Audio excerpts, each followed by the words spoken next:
Chad Peterman here, and you are listening to Can't Stop the Growth, a platform for leaders and teams to grow and thrive. We highlight the importance of personal development, pursuing greatness, and always chasing your potential. Let's get into it. Hey everyone, welcome to today's event. Man, are we excited to bring this to you today. I'm David Gregory, and I get to be a part of the team here at Can't Stop the Growth. First off, thank you. Thank you for showing up. As entertaining and as informative as today's event is going to be, it would mean nothing if you weren't here. But more importantly, thank you for being leaders who are open-minded, hungry, and looking for a better way to do business. This event is exactly what we envisioned when we started building Can't Stop the Growth. Our mission has always been clear: to transform the industry by finding a better way. It doesn't matter what best practice group you belong to, what supplier you purchase from, or which manufacturers you choose to partner with. This community, it's built for you. When my friend Chad Peterman founded Can't Stop the Growth, it was built on abundance. He built it on the belief that if you help enough people achieve their goals, you'll live a more fulfilling life and be more successful than you could ever imagine. The why, it was never about mansions, not about jets or dollar signs. The why is way bigger. We're here for impact. We're here to deliver value. And today's event is exactly what it looks like to leverage resources, activate a community, and change an industry. And here's the exciting part. This is just the first of many high impact, high value events. We're bringing together the best thought leaders in the world, and this is just the beginning. Now, let's talk about what's ahead today. You've all heard the noise about automation. We've all heard it. When to use it, how to use it. Is it only for big companies, or does it even work? Or even, what is automation? But today we cut through that noise. And who better to lead that conversation than two of the best leaders, the best builders in home service space, none other than Chad Peterman and Tommy Mello. Yeah, they've built massive businesses, but the reason they're here isn't success, it's service. Neither one of them had to be here. But when we dreamed up this crazy idea to bring no BS, real insights on automation to the entire home services community, neither one of them hesitated. They didn't ask, hey, what's in it for me? Both of them immediately said yes. Why? Because I probably can speak for both of them. They care less about who wins between the two of them today and more about you winning in your business. But here's the truth. Most of us aren't running hundreds of millions of dollars companies like Tommy and Chad. So that's why we brought in the best expert in the industry to translate their strategies for us today. Our friend Ryan Finn, CEO of Chirp. Thank you, Ryan, for being here today. We'll take these big strategies and concepts that Chad and Tommy will talk about today, and they're going to break them down into actionable steps that any business, whether you're $1 million to 50 million or anywhere in between, you can implement those right now. So huge thank you to Ryan. Thanks for being here today. And thanks for bringing your expertise to break down these terms and these strategies that we all can understand and implement. So today we've got the two heavyweights bringing their best. You know who to vote for already, but no, I won't tell you who that is. But we've got the translator to make it real for you. But none of this happens without someone incredible guiding the experience. So our host of the event today, my friend, Katie Donovan. Now, let me tell you something about Katie. Not only is she and her team at Camp Digital recognized as some of the most brilliant minds in all of digital marketing for the home service space, but Katie herself, she shows up with the biggest heart of service. I mean, the biggest heart for service. And she is relentless about elevating as many people as she can in this industry. So she's the perfect person to steer this showdown. And here's my challenge to you today. Don't let today be the end of what you learn. If you want to keep leveling up, you want to keep collaborating and getting more incredible opportunities like this one, go to www.can'tstopthegrowth.com, click join the arena. That's where this community grows stronger. Now let's get this showdown started. Please help me welcome the one, the only, my friend, Kate Donovan. Aw, got my background ready to roll. Thank you so much. That was really nice of you. I really do appreciate it. And I want to start by truly just saying thank you for letting me MC this webinar today, Dominate or Be Dominated, the automation gauntlet. And honestly, what a privilege it is to have not just one, but two titans of the industry joining us, both Tommy and Chad Peterman. Now, what makes this so special is not just the size of the success that these guys have built, but also the way they really show up for the entire home services community. They carve out time. If you haven't done one of these, you guys, I cannot recommend it enough, for shop tours. They answer calls, they train, they mentor, and they constantly pour into others into the trades. They're not just leaders that talk about raising the bar, they raise the bar. I don't think I've been in a room with either one of these where their phones aren't constantly going off and they're answering questions for everybody. It's really actually quite amazing every single day. We also have Mr. Ryan Fenn, who, hang on, let me read my notes here. The notes say he is the coolest and funniest guy around, but I also know him as the founder and CEO of Chirp, joining us. So buckle up, because it is going to get amazing. You guys are really, really going to love everything we've got going on. It's going to be special. So let's get to it. Before we get into the automation, though, I do love asking this question every time I meet someone who runs businesses like this. You know, both Tommy and Chad are incredibly busy. Tommy, Chad, if you want to pop on, you guys are welcome to join us, because you guys both run 9-figure, I think closing in on 10-figure businesses now for both of you guys. So let me ask one quick question before we get into automation. With everything on your plate, what do you do every morning to start your day? Tommy, I'll start with you. Yeah, well, first, it's a pleasure being here.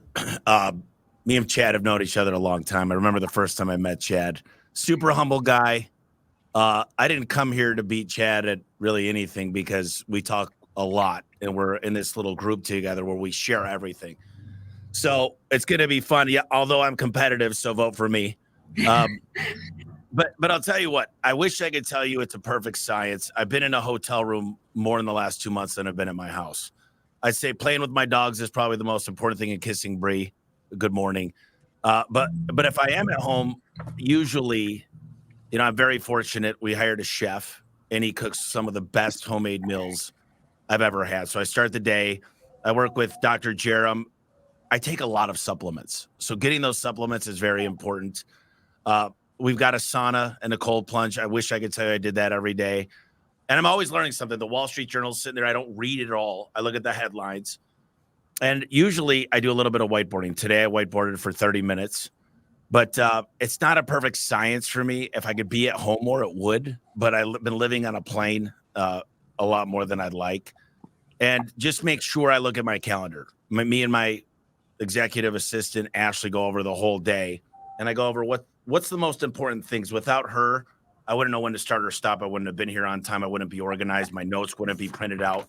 Nothing really works without relying and trusting other people. And that's kind of how my life works now. I rely on a lot of great people.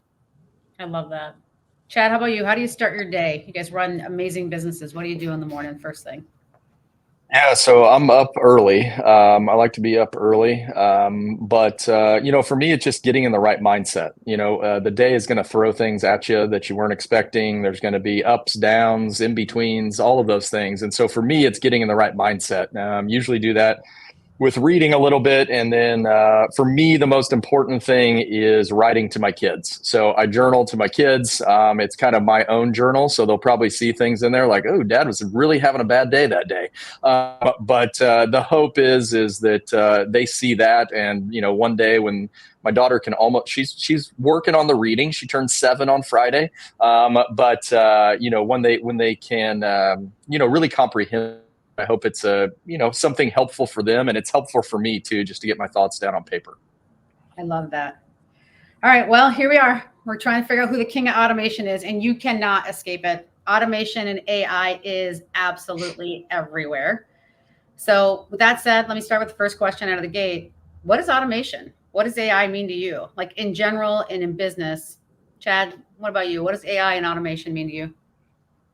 Yeah. So, I think there's a lot of talk around, is AI going to take over and replace all our jobs and all of this stuff? And, for me, AI automation is more so an efficiency piece of, how do we make the people that work in our companies, how do we make them more efficient? How do we make them or put them in a place where they can make better decisions, have access to more information, and do more things? I think that, when you're able to make someone on your team more efficient, you really unlock their ability to do the things that maybe automation and AI can't do, ideate and, think critically and do all of these things that, we all wish we had more time to do, but we're stuck in these mundane tasks. And so we really frame it from, what are all the things that a computer could do and potentially do better, so that our people can do the things that they're best at? I love that. Tommy, any thoughts you want to add to that? Efficiency. It's right now, it's a partnership, human beings and computers. I do believe that in the next couple of years, artificial intelligence is on the lowest realm of where it will become. And once it starts creating the new ideas, right now it just takes ideas, makes them better. And automation is different. Machine learning and automations are two completely different things that get kind of combined together. I'm just a big fan. I'm not looking to replace my CSRs or dispatchers. I'm looking to make them more efficient and not hire as many. I got 62 guys starting this month, brand new technicians and installers. And what I'm looking for AI is better marketing. I'm looking for better using it to recruit. Like, personality profiles are great, but what's coming out with AI will identify winners quicker, and it'll find out what their trigger points are. Our Dream Manager program, we're building all these AI things into it to find out what motivate people to want to try harder and win more. So I'm a big fan of it, and I'm not very scared of it, and that's shocking a lot of people, I'm sure. But I'm going to use it to grow faster, and I think it's going to become survival of the fittest. Who adopts these things? Who really learns how to use them? Who gets efficient? Exactly what Chad said. Ryan, according to the notes you sent over, you are the AI expert in the home services space. I'm kidding. You really are. Is there anything that you want to add to that? Yeah, I think a really good thought around this is to not be afraid of it. A lot of people they're either in denial about it or they're embracing it. Those are kind of the two options. And what's cool about AI and automation is it's doing one of two things. It's either forcing us up or forcing us out. And so if you choose to let it force you up, you become a better operator, better at what you do, and you start using more of your brain, just like Chad was saying, to accomplish things that only humans can accomplish. And so if you adapt, it will force you up into a better position. If you allow it to, though, it will force you out. If you sit in denial, if you say, hey, this isn't something that we want to embrace, then it's going to force you out. And so you have the choice. And I say, make the right choice. Let it force you up, become better, and embrace it, rather than trying to sit in denial and say, nah, people aren't ever gonna. It's like the people that said the internet was a fad, in the early days. It's like, don't do that, or you're gonna miss out. That's really what it comes down to. I hope everybody wrote that down. The internet is a fad. No, I'm kidding. I think could not be in more agreement on that. But let me ask you, Chad and Tommy specifically, a question I hear all of the time. How do you do it? Right? Like, I'm looking at some of the chats on the right here, reading some of the stuff people are putting in there. How do you do it? Most people listening right now are the backbone of America, right? We're the small business, Main Street businesses. How big? Where do you start? How do you start? Tommy, we'll start with you. Well, listen, the industry's in the fetal stages. All my real estate buddies, all the SaaS companies I know, they're like, wait a minute, home service. When you look at some of the predictions of 2032, we're still the homes that need to be built, the things that are going to happen. So there's going to be more opportunity than there is going to be people that can actually do the dirty jobs. I just hired a growth hacker. It's a young kid that literally he's obsessed with looking at opportunity, whether that be marketing, social media, different ways to get leads and to drive great human beings to come apply for us. And he's looking at things completely different. So what I did is I did a search for all the AI automations, lead gen, affiliate summits, and I'm sending him and 3 other people to every event I possibly could. And I don't care if he brings nothing back or brings a ton back. I'm hiring more developers. I'm into this phase right now. Who, not how. Who can I hire? Who's going to give me the edge? Who's going to bring on the best ideas? And I talk to Ryan all the time. I mean, he comes to the house. I'm hanging out with him pretty much at least a week out of a quarter. So my network's expanding, and I'm always curious. And I'd say my curiosity is probably my strength. I'm asking a lot of questions. I used to use ChatGPT once a week. Now I use it 80 times a day. I'm not looking at to find services. I'm looking at to do like just learn or summarize a book or do several different things. Like I was asking the stupidest things yesterday about like how many acres are in a mile, and then how much, because there's this property for sale in Wyoming that's 1 million acres, which nothing to do with this, but I'm just obsessed with being curious and learning and being at events. So what you're saying is just start, like just do it. Just start looking at. You got to dive in somewhere. I mean, you got to start somewhere. I mean, look, Boris calls me all the time. I'm talking to the guys. I'm good friends with Sebastian at Rilla. I mean, I talk to the people that are knee deep in this stuff. I'd say neck deep, and I'm learning from them. And I've created a really good network. Chad, how about you? Where do you start? Yeah, I mean, Tommy's right. It's all about in the network. And I think that the fortunate thing that we have, or the vast majority of people on this call, is that we're in the home services industry. And I've only really been in, I guess, 2 industries my entire career. But I would put this up with any industry as far as the sharing and community and whatever is going on. You know, Tommy's having a huge event next week in Vegas, which we're all excited to be at. And there, like we were talking about it yesterday, like you've got to put yourself outside of your comfort zone. Attend things like this. This is a great start. You've got to learn like what people are doing. Are you going to be able to do everything that Tommy does? No. But the good thing is there's other people on this call like Ryan and Chirp and those guys that can help you get started. So my advice would be try to narrow it down. What are you trying to fix?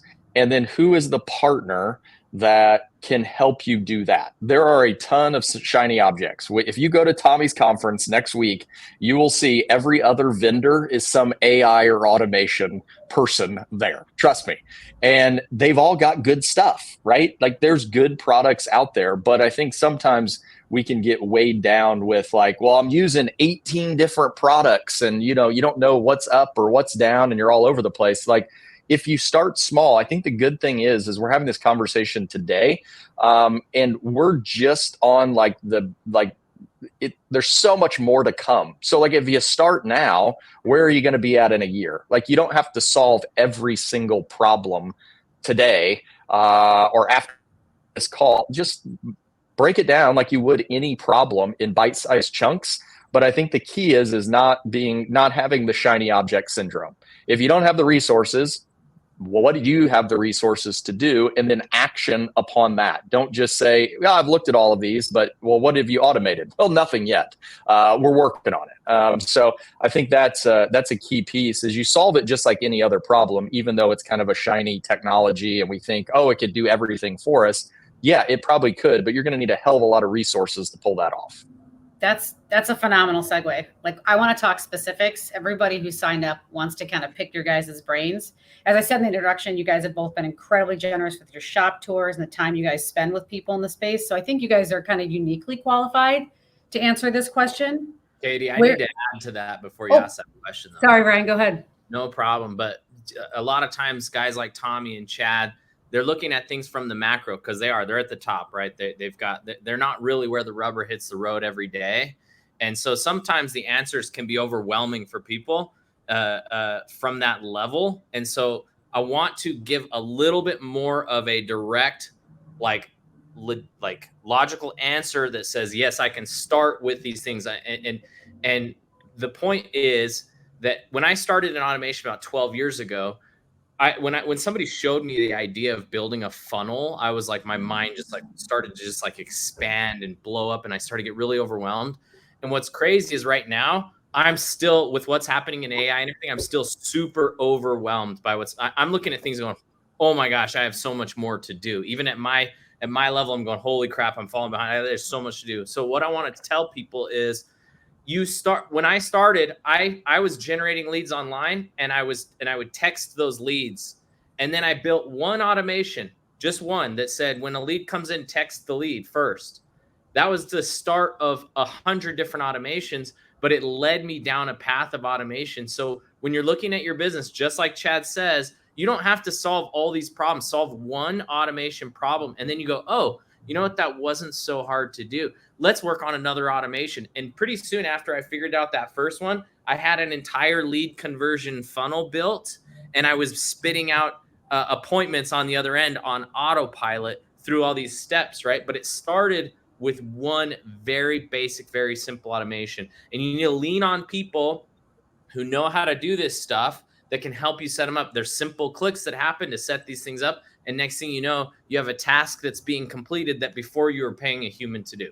That's perfect segue. And I think that literally almost answers the next question. So I'm gonna ask you it again though, Ryan, because I think it's great. And this is going to be like Sophie's Choice for you. You're going to have to pick your favorite child here in a second.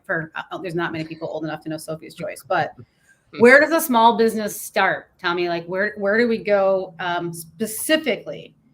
One thing they can do right now, an owner and operator should start with. I got time for one. I'm going to pick Ryan's vein after Chad, but where do they start? Me? Yep. Sorry, Tommy. Yep. Oh, yeah. So listen, there's some really, really easy ones. I know that Aaron Gaynor, when he turned on the missed call or abandoned call, non-booked call, I think when he talked to Ryan, he didn't believe it. But I think Ryan told me like his first week was like $280,000 of recovered revenue. But what I'm most excited about is we partnered with Good Leap. We still, we use Green Sky and there's great companies out there. But who's better at running financing than a Good Leap, a Green Sky, a Service Finance? So we talked to Good Leap, and I basically said, can you guys have your best guys watch for a rehash? And when somebody calls in for a new garage door, can you guys write the best ones that you've ever seen on how to get somebody to go through the pre-financing? So when they do that, we automatically know to dispatch for dollars. We know to send a great technician out to that job because they qualified for $20,000. It's going to get converted. So that allows us to dispatch for dollars, and it allows our clients to have a choice of how they want to pay. And why not let the masters? So we run this campaign with Ryan, and he kind of is helping us navigate this. But I know that our finance jobs are 40% higher. So if I could if I could send my best technician out to there, it could be way greater. So I like the idea of using it for financing because HVAC does 75, 80% of their jobs. We do about 17%. If I could get that to 40%, it's a massive lift on EBITDA. So I think that that's a good one that most people aren't thinking about. That's a great one. Chad, how about you? Yeah, so I'll give you two. One I took from both I took from Tommy. So these are kind of his ideas, but you're not helping the votes here, Chad. You're not helping the votes. I think it speaks to the fact that, hey, all I did was hear him say an idea, and I was like, okay, yeah, that makes sense. Let me go do this. So two of the things that we do are videos and text messages. So before the call, I stood in front of a camera for what seemed like hours, recording every type of service call we run and giving a video rundown. So every time we dispatch a call, the customer gets a video from me standing there telling them what to expect on this call. If it's a drain call, if it's an HVAC maintenance, if it's whatever it is, all of those videos come out pre-call and then post-call as well, basically thanking them for service. The other one that we do is recruiting. So everybody's looking for more techs. Well, what do we know about technicians? When we reach out on Indeed, when we reach out on Facebook, whatever it is, they are working during the day. And they don't respond until they get home at night or whenever it is. So we have automation campaigns that once they respond, it basically automates a conversation with them to get some, very high level information, but it shows them, oh shoot, yeah, I'm talking to somebody. Like let's talk about, maybe working here or something like that. So those ones are super simple that we use. One is more customer experience focused. And the other one is how do we find more great technicians to work here? I love that. Ryan, I'm going to make you pick. If you could tell every business owner listening one automation that's going to move the needle, where would you tell them to start? Oh, that's not fair because there's so many. I know. I put you on the spot. I want to reiterate Chad's, because I call it the owner handshake, and this is a big deal for me. This is like near and dear to my heart. One of the hard parts about owning a company like Chad's or Tommy's is maintaining that down home feel, right? When you first start out, it's easy because you're the technician, you're the owner, you're everything. So when you go to the house, you're meeting your customers, you're talking to them on the phone, you're doing all the things, right? The moment you start to scale, you start to lose that personal touch. And all of a sudden, people don't care about your business as much. You seem like corporate. You seem a little colder than you did before. They want the, hey, that's my HVAC guy, that's my guy feel as you scale. And so how do you maintain that feeling? Well, look what Chad's doing. Every time somebody books, he's able to send out a video. Now, it would be really cool if Chad could pick up the phone and say, hey, it's Chad Peterman with Peterman Brothers. Thank you so much for booking with me today. I appreciate it. This is my family business. This is my wife and my kids. He's not going to be able to do that though. He's running hundreds of jobs a day. So how do we automate that same feeling? Well, we send out a video. We send out a video of Chad going, hey, it's Chad Peterman. I'm with Peterman Brothers. I started this business, or, this is my family. And he introduces himself as the owner, and it's creating that same down home feel that would happen if he had picked up the phone and called them themselves. So that would be, that's not the one I'm picking. I'm just reiterating Chad's, because that is such a really good thing. That's like close for me. But if you were to say, just like right now, to like first thing out of the gate, speed to lead. Like if you're not contacting your leads in 1 minute, that's it. You shouldn't be worried about any other automation until you are doing that one, because leads go cold after 1 minute. You're going to start to see a decline in conversion. And so if you are spending any money on marketing, trying to get the phone ring, trying to get people to fill out forms, trying to whatever it is, you should be saying, am I contacting 100% of my leads within 1 minute? If not, I'm not worried about any other automation till that is done. I saw Tommy get his game face on when you started saying that. So I think you got something maybe to. Well, he borrowed my car for the Gone in 60 Seconds. So it just got me thinking about it. I love it. I saw something happening there. So I wanted to check. That was a good day. That was a good day. A little hot. His car doesn't have air conditioner, but that's fine. I asked you guys. It does now. I asked you guys one that you would recommend to everybody, but you two, again, I flattery, but I mean, you guys are really both top in your space. Is there a cheat code? Is there another automation that you think of that, like, hey, maybe not everyone thinks of, but this is really the cheat code? Like everyone listening, once you get the one that we just told you to get out of the gate going, here's one you got. I'll just tell you this. What I've learned is there's no automations that work. Just Chad might have the perfect videos, but if he A/B tested them and really had a way to get the data back, whether that's a rehash, whether that's an abandoned call, whether that's a cancellation, we're running 10.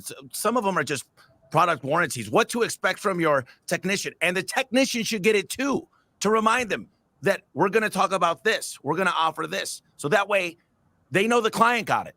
But what I would tell you is A/B testing. If you A/B test, we've had campaigns, and I just looked at one. Our abandoned calls went from 12% to 26% recovery with just A/B testing. So a lot of people think it's set it and forget it. They get mad at guys like Ryan and say this didn't work well. Well, you're lazy ass. You look like a dud when you made a video. Your copy that you wrote sucks. And the automations are just supposed to help you. You still got to have a technician go there when you said you were. So most of these automations are amazing. An automation is just every year send out for your monthly or your yearly service. And if you're smart, you might do it even biannually. But there's so many to do, but just don't set it and forget it, is all I would say. Continue to test. And then when you're done testing, you're going to test again and again and again and again. And the winner keeps going. Maybe you'll have a winner 8 different tests. And then the 9th one, Gary Vaynerchuk said, it might take me 100, maybe 1,000 tries. But once I get it, it freaking just continues to deliver, cha-ching, cha-ching, cha-ching. So that's what I would say about automations. Yeah, I love that. And I did love your idea too, Chad, about the video, because I am in Minneapolis. My office overlooks 2 major highways, intersections, and I see Tommy's face go by on a truck at least 5 times a day, right? Because A1 is now in Minneapolis. So you do get that connection. You're Peterman Brothers. I think that's awesome. Chad, anything you wanted to add about maybe a cheat code one that, like an automation, people should be looking at? I think, I mean, obviously the lead follow-up on unsold work is an easy one, and something that I feel like has been talked about. And it used to just be, we had people calling on the phone. Our follow-up automation lasts for 25 days. And it mixes in text messaging, it mixes in phone calls, email. Like, again, to Tommy's point, it's all testing. So we'll run it with automated text message at a certain point, and then a phone call, and then whatever that is, and then we'll switch it up. Okay, maybe let's see if a phone call works better first, and maybe we get a hold of that person, and then a text message, and then an email. But yeah, I think it's just looking at every piece of the process of the how am I contacting this customer, how am I staying in contact with them, and then what works best. Because he's so right, is you may think like, oh, I set this automation and it should work. And you're like, oh, crap. I mean, it's working, but can I make it work better? And I think that's the key, is always be examining every part of the business as to how could we make this just a touch better. Tommy and I look at this now because 2% could mean a lot in there, where, yeah, if my business is smaller, if I get 2%, am I really getting anything? But it's building those building blocks that are going to allow you to scale a hell of a lot faster. This is so good. For anyone who isn't writing down, I have pages of notes already, like the 25 days. All these little tidbits are amazing. Again, for anyone listening, feel free to sharpen that pencil, grab another sheet of paper, because really what I want to get into now is something that Ryan just talked about, which is speed to lead, because I don't think there's anybody on this call or anyone listening that doesn't realize how important I think this is. And I want to walk through I'm going to add to Chad's thing real quick. I got to start doing that. I'm just going to point to you. You can like blink twice. I got to add to it because he said 25 days. Yep. Now, what I would say, estimate rehash would have been the one that I would have said for secret. That's huge. Estimate rehash. So many people have so many open estimates. But what people aren't doing is, after their initial follow-up, that 25 days, if they're not converting, they're not dropping into a slow nurture, a slow burn campaign. I can't tell you how many times a text message has gone out 6 months, 12 months later. A text goes out, hey, just following up. You reached out last year about getting your system tuned up or whatever it is. And they go, oh, you know what? Yeah. So what I try to encourage is that, yeah, we want to get everybody into these more aggressive campaigns out of the gate, but we don't want to just give up at the end. We want to make sure every single lead goes into a very slow burn so that those are popping back up every now and then. I mean, how cool is it that 6 months later, a lead that you paid for 6 months ago responds and says, hey, you know what? I do need something done. And now you made money. And it's like that lead would have just been completely gone. You never would have had a chance at it again, because no sales guy is going to call 6 months later and be like, hey, following up, So slow burn, slow nurture. Especially with multi-trades, Ryan. We have the pleasure of getting to work with a lot of customers that are on Chirp, and we see that a lot with multi-trades, kind of getting the additional hit. It's awesome. Yep. All right, so let's get specific. Ryan, I'm not going to skip you on this one, because I know right after these two answer, I'll interrupt you if you do. I know I've blinked twice hard, so I know not to do that to you, my friend. But at camp, our job's to get the phones to ring, what you guys are talking about with quality leads. Just to level set real quick, Tommy, Chad, how many calls do your call centers take a day or a month, either number, approximately? I had to look it up. You did? What was it, Tommy? That's what I was doing. 1,300 to 1,500. Mind you, these are not all opportunities.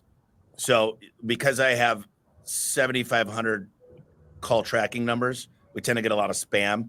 We're taking about 800 opportunities a day. It's amazing. Chad, how about you? We'll handle about 500 on average, about 500. Obviously ours spikes when it's cold or when it's hot out. But yeah, about 500 calls a day is what we're handling. He's way bigger tickets. Just so I'd rather have 500 $20,000 HVAC jobs than our bottom rubber needs to be replaced and I need a keypad. Well, and I'm setting you guys up with this. So you might I think Tommy, you might have even already been going there, but can you tell us, and Tommy, I'll start with you on this one. How have you used automation in your contact centers, your call centers, to staff augmentation, to deal with some of those things, speed to lead? And again, I see some of the questions on the right-hand side are talking about specifics as well. Like in these cases for speed to lead, how fast, what's happening. staff augmentation, for grooming through calls? Tommy, I'll start with you. Yeah, well, I want to remind people that it shouldn't be called a call center. It should be called a contact center, because social media leads, LSA, GMB reach out. So there's stuff on the website that gets reached out. There's lead aggregators. So if you really compiled it all, there's a lot more going on than just the call center. And if you don't have, as you well know, Katie, if you don't have your LSA turned on for messaging, you're losing a lot of money because you're not optimized on LSA. So contact center, number one. Number two is, we use Lace. There's a lot of tools like this, but it allows me to see if my CSRs are following the script. And what I figured out from my mom in 2010 was, if you could book that call with the right empathy, the right smile, the right just Midwest, where me and Chad are Midwest, just, hey, honey, how are you? I don't want my CSRs calling people honey. That's what my mom used to do. But she'd be like, oh my gosh, honey, like if you could do this right and you could monitor those calls. And my question for my CSR manager is, I want to call, when could I call the call center and everybody sounds like mom? So if you could get, and you could actually, what I figured out is when I show up to these houses, the customers would give me a hug and they'd have dinner or breakfast waiting for me. And they say, whatever you need we just trust you. So it's one thing to book the call. It's another thing to book it in a way that's like, oh my gosh, this person really cares. And if you could do that, you're winning. But there's all kinds of automations. I mean, if you think about it, we're experimenting very little. And we're a demand-driven business. I do not want to call a call center and talk to AI the whole time. It's just an AI IVR. And then obviously we use the automations for unbooked calls. Abandoned means we weren't able to grab it in time. There's other ones of pay attention to your cancellation rate. Ours is too high right now. And then we're looking at every single cancellation rate. They fixed it themselves is the most annoying one. There's no way you call somebody else. And another one that pisses me off that's really, really annoying is unavailable for time slot. That means we have capacity issues. It's the hardest thing in home service, capacity issues. So what I'd love my dispatchers to do is say, we've got grandma here that wants a tune-up. We could go any day. Our dispatchers got to work hard to put demand jobs, money jobs on the calendar and move around the calendar, which is very hard for a dispatch center to do. But I could go on and on about how many automations we run. But we're obviously, there's big ones that we were just talking to our private equity partner. And he said, well, how much are you guys recovering? I said, 25% of the calls. He goes, there's no effing way. I go, yeah, it's true. And we showed him the data and he couldn't believe it. We pay so much. We pay $200-$300 to PPC, to Google. And then we don't answer the call, or we don't book the call, or we get it canceled, or we don't follow up. It doesn't make any sense to me at all.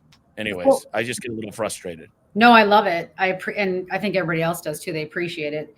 That's a really good, Tommy, that's a really good thing you bring up though. And I think it's really encouraging for the businesses, because it helps people see that even at Tommy's level, nobody has it perfect. So don't be afraid. Don't be afraid to keep trying stuff. You got to just go for it, because like, if you think you're going to get it perfect, you're never going to get it perfect. Tommy's not perfect, and we're not striving for perfect. We're striving for growth. And so just keep trying new things. And I think that's really encouraging to hear it from a guy like Tommy, because you go, oh shoot, I don't have to have it perfect to be $1 billion company, so. And before I flip to Chad, Tommy, I do want to make sure we touch on, because I see it a lot on the right, the speed to lead. Can you talk a little bit about automation, the speed to lead? Yeah. So obviously you could do a text message. There's several companies that are out there that'll answer the phones with AI. We're always testing. Aaron called me the other day. He's testing a new product. He goes, I'm turning off the call center for 4 hours. I'm just going to test this. But speed to lead is a follow-up sequence. So if a lead ad comes in, Angie, there's a lot of lead ads out there. We're so spoiled in the home service industry. Home improvement's got to go out and find demand. They got to go make it. No one needs to change their windows, or no one needs a new front door today. So we're spoiled. So we kind of say, well, we got leads coming in. And I just think there's this opportunity to literally, if somebody wants to communicate with your company and they want to text in, somebody needs to get back to them right away. By the way, you do have 1 minute. I mean, if somebody's on Facebook and they see something they like, if you hit them up 7 minutes later, they're going to be like, I don't even know what you're talking. What's crazy? It's like they got dementia. They're like, I don't even know what you're talking about. And it's like, I'm on to find out what Trump's doing or Biden's doing or whatever. It's crazy So you got to hit them when they're in that moment, when they're in that buying mode.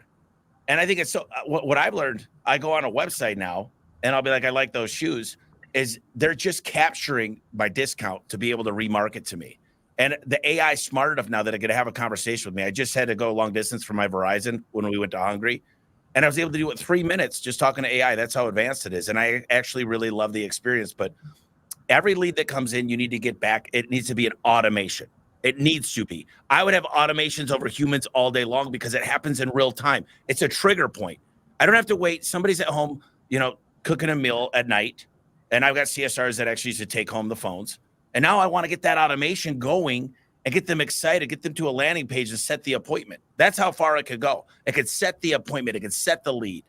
And that's what I want it to do. I want it to go all the way to setting the lead. And it's not perfect, but it's better than a human being waiting. I love it. Chad, Waiting for a human. Chad, I'm going to go back to you because I don't see Ryan blinking. Okay, good.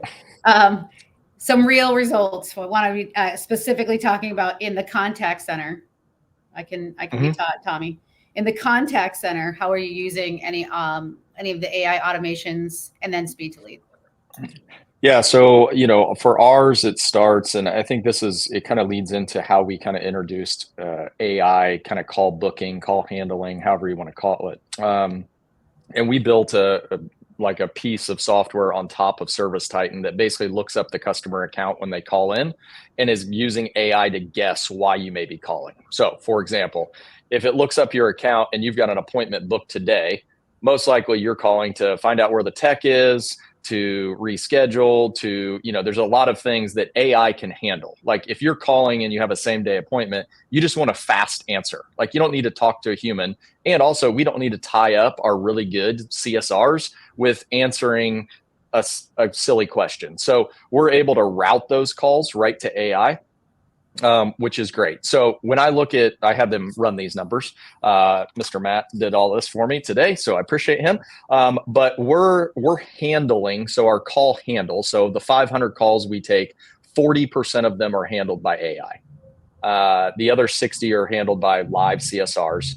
And then when it comes to booking, this is where it gets interesting. And this is where I think like AI it's right there, it's coming. So if I look at how we book calls, 40% of our calls are booked with a live CSR.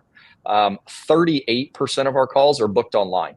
So someone went online, they clicked on a few buttons, they booked their appointment, they did whatever. So 40% are booked by a live agent, 38 are booked by online, just the person themselves. And then the remaining 22 are all booked by AI. So the way that we use AI is we direct certain call types to them. And then it also handles overflow. So my goal was I don't ever want to have a hold queue. What we realized with this, and this is kind of like a ancillary benefit to AI that you wouldn't think about. Everybody thinks AI, super fast, super efficient. Our CSR quality of life and their booking rates went up as a result of AI. And so I went in the call center and I asked, I was like, what's the deal here? What's going on? Like you guys were all fearful when we introduced this and all. They go, because I'm not staring at my screen looking at a hold queue. I don't have a hold queue anymore. So I can actually spend time with this customer, showing them the empathy that they need and caring for their situation and so on and so forth, because I'm not staring at, just a laundry list of customers who are probably going to be a little bit mad because they've been on hold this whole time. And so I can spend the time that I need with the customer. So for us, AI is one of those things we continue to give it more call types. We've only really been running like true AI call handling for probably like 3 or 4 months. But the best part is it's not perfect out of the box. And why do I say that's the best part? Because then you can train it. So we have any calls that come in and they aren't booked right or they're, something weird. Well, we can train it and it learns and it does the right thing the next time around. But it's an ever evolving thing. It's very similar to what Tommy was talking about with A/B testing and all of that stuff. You've got to continually train it, continually look at the calls and how did it handle it and so on and so forth. So I think it's definitely here. It's definitely interesting. We're playing around with it quite a bit because I think especially in HVAC, your demand peaks. You got peaks and valleys. You can never staff your contact center for the right amount of CSRs when it hits 100 degrees versus when it's 75 and sunny. So I think it's really helped us in that realm of we're not missing all of these leads when we're just overwhelmed by call volume. I do want to take a quick second to acknowledge the questions coming in from the right-hand side in the chat. I know at the end, after we vote here, Tommy and Chad are going to have to run, but I do know that Chirp is going to stay on and answer a lot of the questions coming in on the right, and they're very comfortable with what Tommy and Chad have going on. So I see a lot of the questions coming in. Please keep asking them, and then please stick around afterwards. I think the knowledge you're going to get directly from the team is wild. I've always been impressed. Katie, Yes, I just had a random idea. Shoot. And I love it when me and Chad get to talk. And we do often, but I get these ideas, and I thought about just the call voice. And I'm on all the TV and radio. It's not because I'm just the founder. And people want to know who the founder is. They want to know who they're buying from, what they stand for. The Wizard of Ads does a great job, Roy Williams, of really coming up with stories. And I just thought about this because AI is so powerful, and it's not, I'm humble, so it's a weird idea, but why not train my voice to answer the calls? I'd be like, I'm just going to test it. This comes to the A/B testing, and Chad could do it. Anybody could do it, but I know we have the ability, because right now I just found out we've had it on just the calls we can't get to.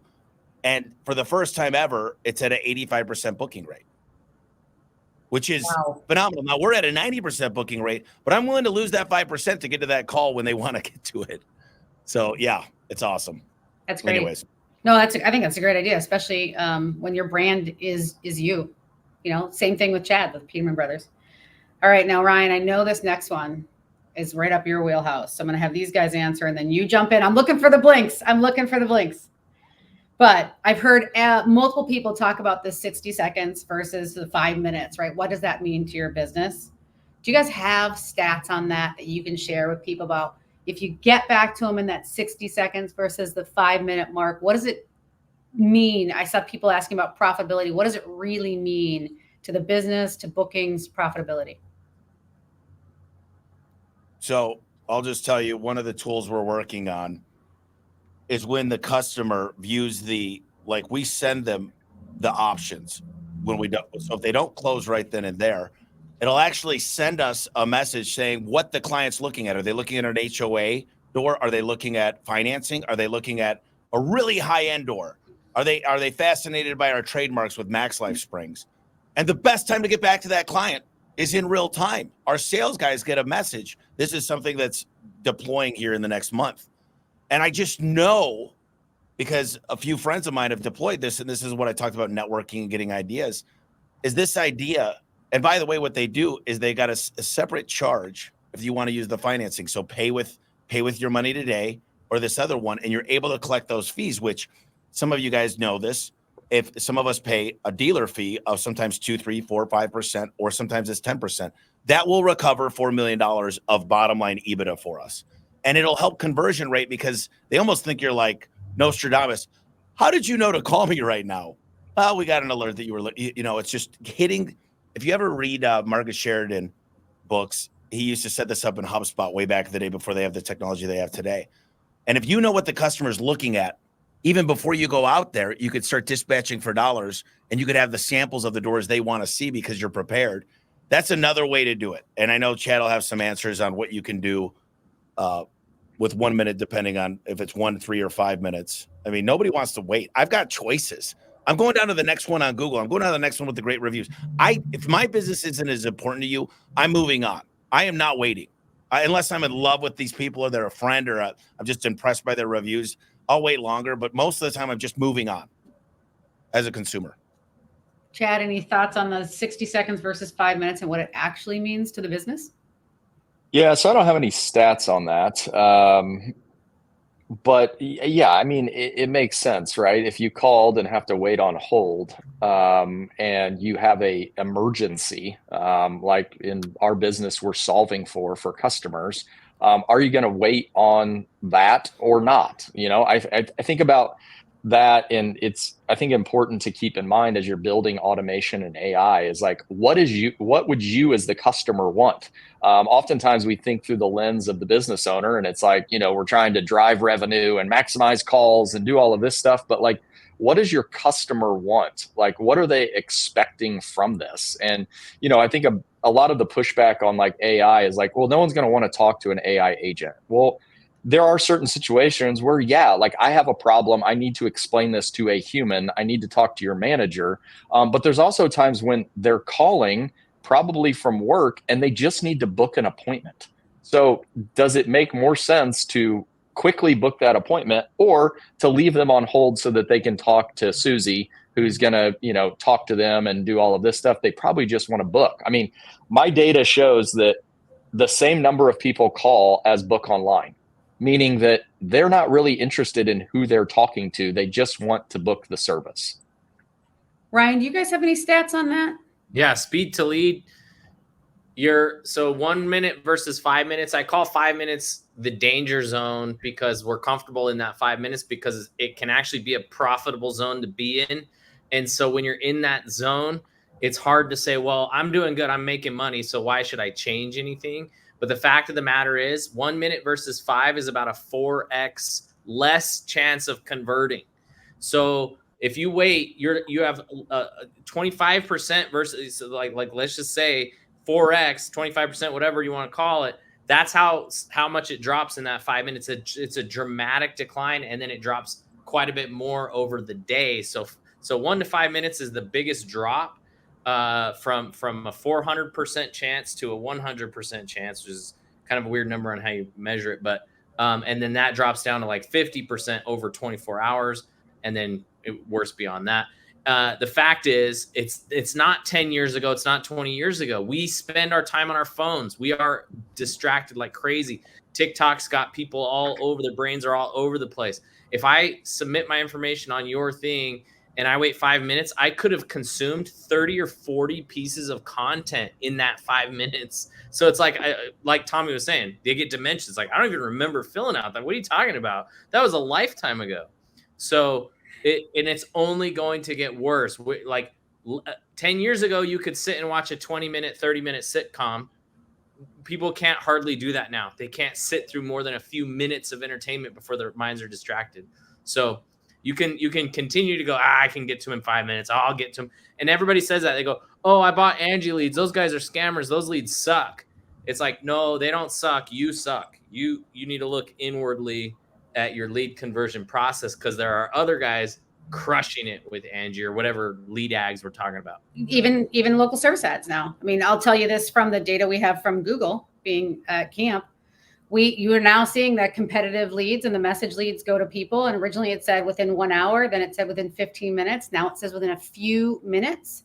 Those are the ones that are getting the leads from local service ads on those competitive leads. And it's right there actually embedded on the SERP, right? On the search engine results page. When you go to LSA, hit competitive lead, it'll say, these are the companies that respond within a few minutes. And if Google's doing that and exposing that to the consumer, I mean, I love the notion of customer dementia. That's like a new book I think Tommy's going to have to write, but I love that. But so I think it's echoed in data and everything that we're seeing in the marketplace. 100%. We only have a few minutes left. And we really wanted to get to something else really specific. We wanted to break down a process, one that I've seen tremendous return on ad spend, or tremendous return on spend and investment for an ROI within the CHIRP campaigns personally. And that's estimated follow-ups, the open estimate follow-ups. So I wanted to ask specifically, and then Tommy will start with you, and then we'll go to you, Chad. What channels, email, text, voicemail drops, and how many touch points are you doing in that open estimate follow-ups? So I'll tell you what I did. I used my cell phone. I did a selfie in my warehouse. And I said, hey, it's Tommy, founder of A1 Garage Door Service. I just wanted to tell you how important it is that we earn your business. I'm sitting here in my warehouse. Now there's a lot of opportunities because it's always been priced. We've done a complete analysis of, you guys we don't have the money right now. So, we have different types of payment plans. Different types, we call it promotions going on right now. But also I have a lot of doors that have been canceled in here. So I love it. I want to get my top guy that coordinates with me every day and figure out what it's going to take to earn your business. Please, please, please give us an opportunity to earn your business. All I want them to do is respond. All I want them to do. And that one's been very, very successful. Then we've got different messages that go out because maybe they were at work during that one. So we'll send out a text, email, voicemail blast. And it's, I don't have all the exact, we're always changing it of how many times we want to hit a customer. But I need to give them a very good reason. Like, why would I call you back? I've already got the estimate. So if you can't give an amazing reason, like I'm willing to work with you, we've got promotions, I've got extra doors in here that need to go. And that's been the best results I've gotten so far. Chad, do you have specifics for us on channels? I love that, by the way. Channels, email, text, voicemail drops. How many touch points? Yeah. So like I said, we run out to like day 25. I really like Ryan's idea of, continuing that. I think that they have more like drip stuff. This is just like the immediate kind of bulk of it. But we start off pretty quickly. So if your job is ran before noon and it doesn't close, you're going to get a text message that afternoon. And it's more so the way that we kind of open it up is more of a happy call. A happy text message, if you will, to where like, hey, just wanted to find out how the technician's doing, if you had any questions, so on and so forth, rather than being like extremely, pushy, like, hey, you going to buy something? It's more so like, hey, how'd we do? Just want to make sure that everything went well, so on and so forth. And then they're following up with a phone call. And I can just send you this script. I mean, it's nothing like, it's not rocket science, just like Tommy's video. It's not rocket science. Just hold up your phone. Actually, the less professional, the better. When you're doing it. We used to shoot recruiting ads, and it was just me. We shot them purpose. I mean, we have all the camera equipment on the face of the planet, and we literally went out with an iPhone and shot it. And I was like, we got to do it with an iPhone because, well, that's what we need to do. And so we did that. But I think, yeah, the more personal touch or a reason that you can give them to move, I think is going to be critical. So again, back to what Tommy said at the beginning, it doesn't have to be perfect. Just try something and then try something different and see what works better. And then try something different again and see if it gets better results. And as you iterate, you'll find the best thing that works. Obviously, Ryan and team can probably have a ton of data on what actually works. Do this first and then see if something else works better.